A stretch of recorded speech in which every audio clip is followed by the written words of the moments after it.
Hey guys, this is Mark and I'm back with another episode of Best Things to 3D Print. I got a couple of really awesome ones this time, so let's go ahead and check them out. So in the last episode, I showed you something that was in the design stages but I had not yet printed, and that was a light switch label. I am pleased to say that I have gone ahead and I printed all 4 labels and I've stuck them on my light switches downstairs, and as you can see, they look pretty awesome. The sizing is perfect, and that's because I custom measured everything to my house. So if you go ahead and print these for yourself, you may have to make some adjustments with sizing. Also, the labels are specific to these light switches, but you can totally change all this stuff for what you want them. And I really think these are just such an awesome idea. You can put them all over. There's 4 light switches. I have no clue what any of them do. And now whenever I want to turn one on, I just look at the labels and I turn it right on. And it's just a really awesome. I don't know why I never did that before. So these are my favorite things I've ever 3D printed, and I really recommend you consider doing these as well. Next up is boom pole clips. If you are a filmmaker, you know of the boom pole and the shotgun microphone that goes on the other end. If you went for a cheaper boom pole option that probably does not have an integrated cable, and you're going to have to figure out what to do with that cable hanging off of the pole.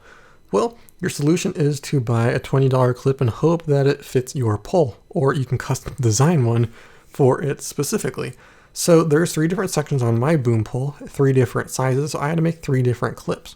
And this is basically just holding the cable in place.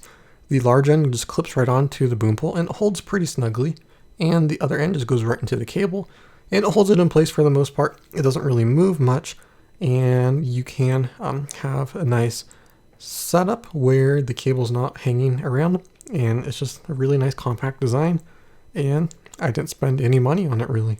If you like books and you like to read, you may know that it's kind of hard to hold a book or read it one-handed. Well, with this handy little gadget right here, you stick the point between the pages and you put your thumb right through the hole, and now you can hold the book with the pages open, and you can do it one-handed. It works really awesome. Getting the toothpaste out of the end of the tube is kind of hard. You do have to do a lot of squeezing to get it out, but why do that when you can 3D print yourself a little toothpaste tube squeezer? You just feed the toothpaste tube through the end and you just pull it right through. It's tight enough that it gets most of it, not all of the toothpaste out, and you can even leave it on there if you want. You can just kind of wrap it around, and it does a pretty good job, and you really don't have to do much work at all to get the toothpaste out. Finally, if you have gear in a closet that you want to hang up, like these microphones or maybe this cable, the only way to do that is to really just get a hook and put it in the wall of your cabinet.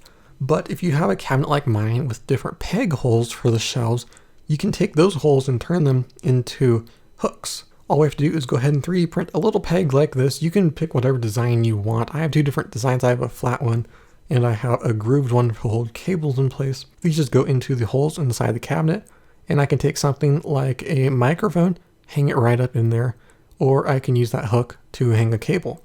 I have 4 of these in my cabinet, and I really do love these.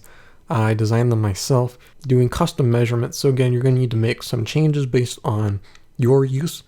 But for the most part, it works really nice, and I love these things. But there you go. Those are a couple of really awesome things to 3D print. If you have any suggestions for a future video, let me know. I'm always looking for stuff to 3D print, so if you have any suggestions, leave that in the comment section. If you like this video, leave a like and hit the subscribe button for more videos like this. This is Mark with Apple Tech 128, and I'll see you in the next one.